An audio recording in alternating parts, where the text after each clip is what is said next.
So what do you see the future of breaking going next 2 to 5 years?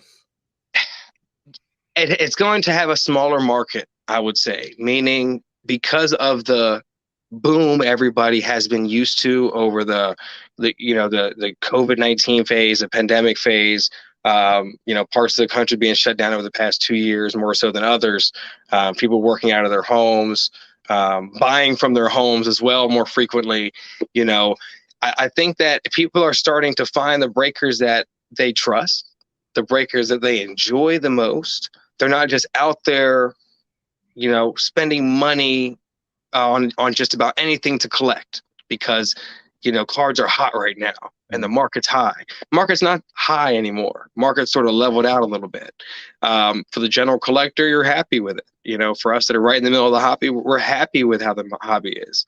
Those that dove into it and unfortunately threw everything in to that boom of resale market, resell everything, retail wise, that's dwindled out now. That's gone. So now it's time to focus on that hobby. How is that going to transition between now and Fanatics? Who's going to control the products and the pricing is an important discussion as well, which is a long discussion.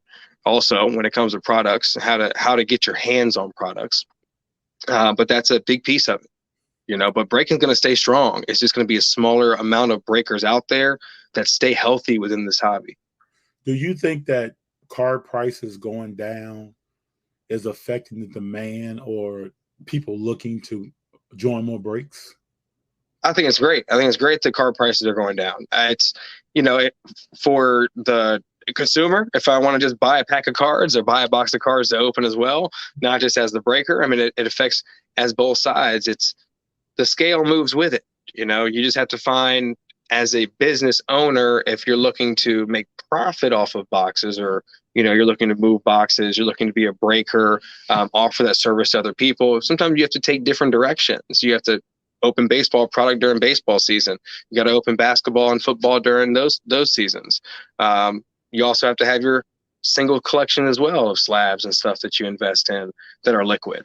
So I think that the pricing right now of everything dropping down to where it should be is good for the hobby. It's healthy. It's getting the regular mom and pop and kid back into it that can go buy a box that couldn't afford it when the blasters at Target were $20 and somebody goes and takes the whole shelf and then all of a sudden they're $100 on eBay.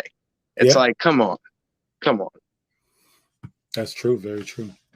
So we have very popular breakers. For instance, like backyard breaks. Cali Elite, nothing but the hits. That's right, bro. Cali Elite. When you think of backyard breaks and some other breakers that are out there, what comes to your mind? You're in the industry, you have your own business, you break on a regular basis. What are some things you think of? I mean, when you specifically say backyard breaks, I know they've been in the media a lot, both for positive things and like I you can say drama as well.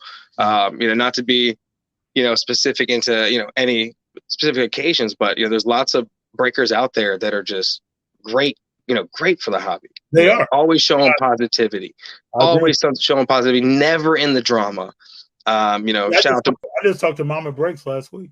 Yeah, exactly. Shout out to Mama Breaks. She's local here to SD as well. She's always out there, out there for the kids, out there for the families. And that's what we want to see.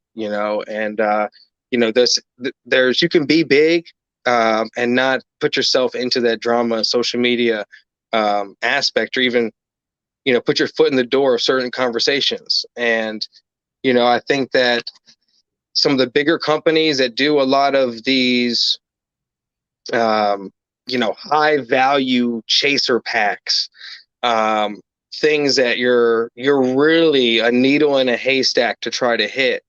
It doesn't offer the regular collector, unless you really have money to flush down the drain to take a chance, like you're going to Vegas every single day. Spending $1,500 on a pack with a floor of $200. Or $300, and then this item that comes out of that box isn't even worth $200 to $300. Sure, people like throwing in their money all day, but that's why I say over time, I think people are going to find the breakers that they really enjoy finding the value out of as these, the price demand of some of these product drops. You have the regular everyday collector getting back in. More people are going to be joining those, the breaks that they feel value into. They don't feel as though, things are maybe overpriced. For a chaser that may be impossible to hit just because there's 500 people watching and you want to get in on this break. You go join the breaker room that has 40 people, 50 people, 10 people, 10 people in it. There's some great breakers out there on Drip Shop Live, shout out to Drip Shop Live, up and coming. I'm on Drip Shop Live. I'm also on Whatnot as well. There's different outlets for different people that you need to look into, but there's, you can go on Whatnot and there's 500 people in a room. 200 people in a room. You can go over on Drip Shop Live. They got the same products over there. Great breakers. Some of the same breakers that are also on Whatnot that also have a Drip Shop page, but you're in line with 5 people, 10 people, same products.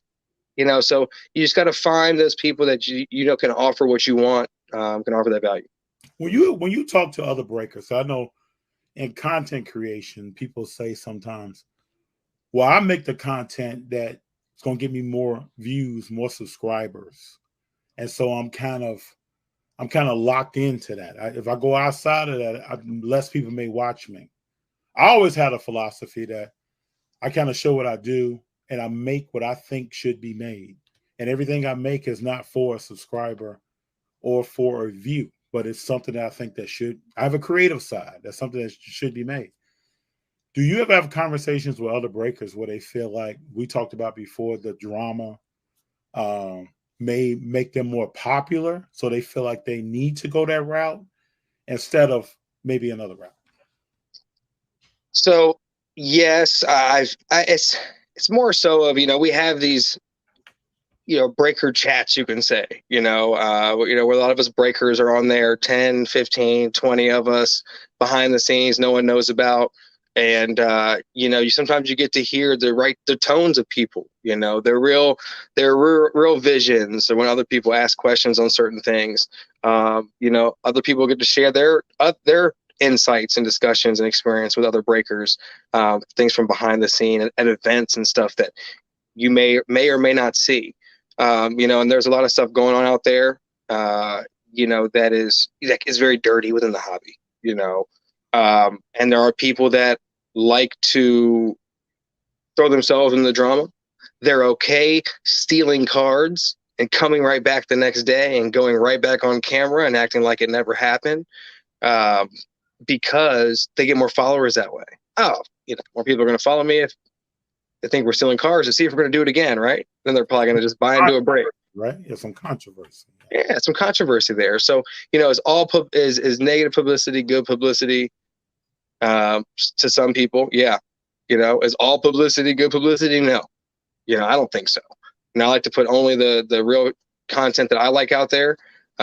Sometimes I'll put stuff of my family on there and incorporate them. That's the real side of, of me.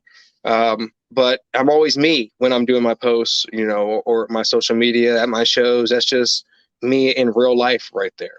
There's no show put on, no extra engagement or anything like that to try to, pull that customer in. That's just showing you the personality and reality of what's going on with me in the hobby. That's right, man. That's right. I know every time I see you, same person, we have good conversations. You usually educate me on something about breaking that I didn't know before, either if I ask a question or not. So that leads me into, what are some of the things that you're doing to engage young people in the hobby, either at shows or through breaking or other avenues? Walk us through that. Yeah, I mean, you gotta follow some of the kid breakers out there. Shout out to baby breakers. Shout out to Benji. Local SoCal guys out here that are really just trying to grow within the hobby. And have a future ahead of them. You have to follow them, support them. These are people that in 10, 20 years, when the hobby has another boom, and they're the lead people in the hobby when they're 20, 30 years old. you're gonna be looking out to like, wow, the hobby's really grown. So support those kids that are trying to learn, trying to engage, trying to trade. If you have a kid that comes up and says, "You want to trade?" The answer should be yes. What you got? Let me see what you got. And when I say kid, I mean like under 12. You're over 12, you're not a kid anymore. You're like you're 13 sometime, and when adults come up to you, 90%, I'm usually not trading. I'm not buying, but a kid comes up to me 100% of the time. I'm always going to say, sure, what you got? Let me see it. Because it's not just maybe I'm interested, maybe I want to buy, maybe I don't. I want to take that educational opportunity, whether it's my kid, somebody else's kid, to show them, hey, this is how trading can work. This is how you can come up in the hobby, or here's some free cards as well. Go try to trade these for something else, and then show me what you got by the end of the show. True. Education is huge in this hobby, as is anything else, any career. So I think you got to be remember for that as well. The educational piece. Kids packs. We do a lot of kids packs. We'll just have my kids sort some multi-sport packs for the kids, and we'll just hand them out to shows. Come up, walk by the table. I'll send my kids around the room, let them hand out some packs to kids, and usually it ends up, their parents come and they'll find you. They'll find you and say, "Hey, thanks for the cards." They usually go, "Hey, did you give these to my kid, or did they take them from your table?" It's like, okay, well, no, we gave sometimes too. Like, that's right. We gave them to your kid, and it's you're always out to shows with your family. I mean, they're out right there with you. They're enjoying their smiles on their faces. You got your son over there with the camera following you around. Yeah. He's loving it. He's skilled at what he does with his camera work. And I've seen some of his shots of me and on there live, and that's been great. So shout out to him. But having that family in that environment, I think is big for you. Getting yourself out there. I mean, you're rolling with FD. You're out there. We expect to see you with your family, whether 1, 2 kids, or I know you don't have. I know I have like 15 kids. You have 20, right? I can't remember the exact numbers. Yeah, but we somewhere around there. You have 4. I got 3. Okay, you were a little ahead of me, so I had to expect numbers. So I got 3. You got 4. So it's important. It keeps you busy at home, and when you can take them to work and sort of incorporate them in that, and everybody enjoys it, it just makes it a bigger piece of the pie. When I was young, my father and I used to talk, because it all kicked off with him and I going to stuff together. And he would ask me, when you get older and you have children, would you want to take them to a show with you? Without hesitation, I was like, yeah. I wouldn't want anybody here. I think it all comes back, man. I remember when I was a young kid, and my mother worked for a telephone company. And I'd been there for years. And I had moved up in the ranks. And every Christmas, every holiday season, they had a day where you could bring your kids to work. Yes. And I would go downtown Chicago, man, just be so hyped. Go into her office. I used to love sitting at her desk with her name badge up. And I think this kind of, I wouldn't want to go anywhere and spend a bunch of time and somebody here who may be young and thinking like, what is dad doing? They can't go experience that too. Junior is 6, and he knows that if we're leaving and we're taking him, the smile on his face is different than we're leaving and he's staying at home. He gets excited. And he likes coming around and fist bumping you and other people and talking to you and having fun. And I think then it can register in his head, okay, what's going on here? As he gets older, I think he'll start understanding probably some more of the financial side of things. Mm-hmm. But now it's all about just having him meet people, talk to folks, shake hands, tell something about himself. That's what he does. So, and then the same thing with G. Like, G is a quieter person. So when we first started the show, it was getting him in front of people and having him again talk to every young person. When we came through, every young person has to go through a phase where they can kind of step up, shake someone's hand, say something. My father used to have me do that. Like, go talk to that person and ask them the next question. And it was like, I guess, like a mini drill, but it helped me. Because I used to be a real quiet person, Cali Elite. Some people may not think that. I would go places and I would do more watching and viewing than talking. So that all helped me come out of that. Just talking to people. And it's hard to believe. Seeing kids at children, young adults. That's why I love seeing them at shows. Yeah, I mean, your personality is so outgoing now. So, it's I guess you were, sort of set back before, and now you Yeah. shine it. And I think that's what people sometimes don't think of is where we end up as an adult. We went through a road to get there. It's not just I came into this world just talking. Actually, when we were children, my brother was a talker and I was the observer. And sometimes we go places now when we go together, we're the exact opposite. And sometimes he's still out talking me, and I'm kind of the observer sometimes. Especially if I don't know certain people, I can be like that. But that's what life is all about. You may see a kid today that's very quiet, doesn't say too much. Years from now, they may be giving speeches. You just never know. Yeah, very true. Very true. So, have your children showed any interest in like cards or uh, and that nature? I know they come to shows. I've seen your children at shows. Yeah, I mean, for them, they'll tell you too. It's more so not just the cards, the time, it's the dollar at the end of the day. My 4-year-old, he's already savvy that cards are liquid. Cards can turn into an investment, and they can be turned into money. And for him, he wants to buy a bag of chips at the end of the day. He wants some bubble gum. But as a 4-year-old, what else do you have your heart set on? So he sees that as, okay, let me trade some cards and see what I can find. And I want to buy a bag of chips. That's my goal. So, he's starting small.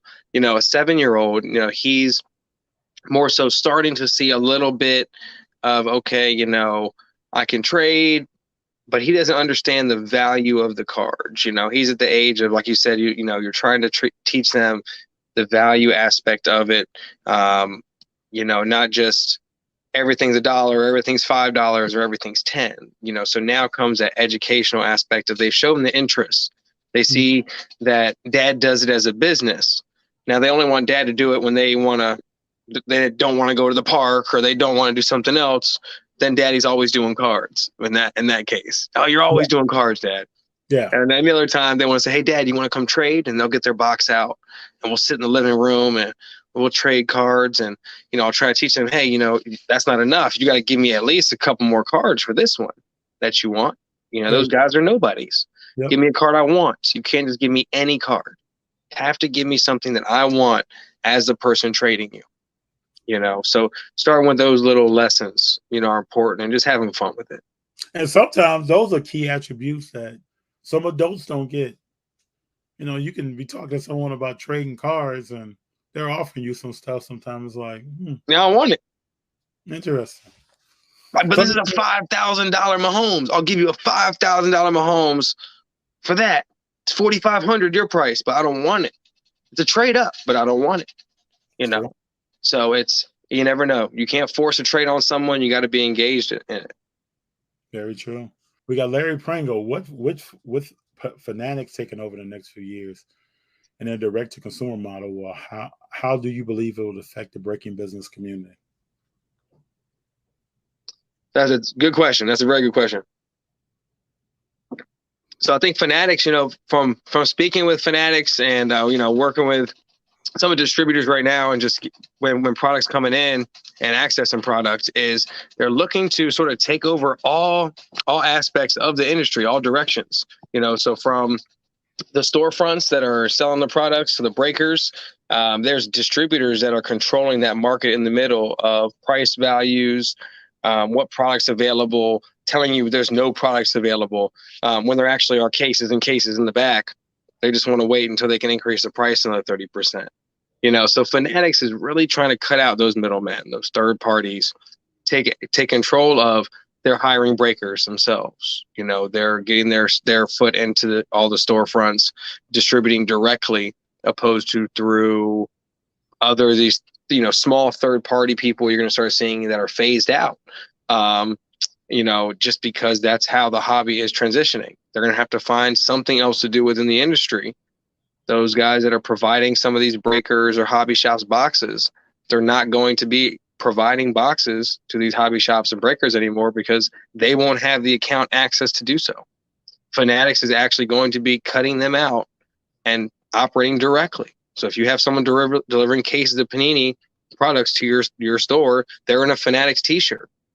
It's a Fanatics distributor at that point. It's not Suncoast Sports Cards, or Yeah, whatever small mom and pop may distribute to you. So those relationships in the hobby are important. That direct to consumer model, I think that they're still going to have those releases on their website, just like you see right now, those lotteries where they're doing for retail. Same thing. Same thing. You're going to have those lotteries for hobby boxes. You're going to have to put in that you want 6 and hope that you get approved for 6. And just whenever they decide to charge your credit card in that 72 hours, you better hope the money's available. Because that's what they're doing with blasters, mega boxes, some hobby products on Fanatics, and that won't change when they start rolling out the higher value items, unless they roll out with some type of, again, membership where you have an exclusive access like Topps does. At some point they might decide to do that. I haven't heard anything about it, but for right now, that model of the lottery, raffles, put in your bid for what you want, and if we can charge a credit card, then you get it once they pick you. That's what they're going to have to roll with until they're able to control all those different directions of distribution over these next 5 years.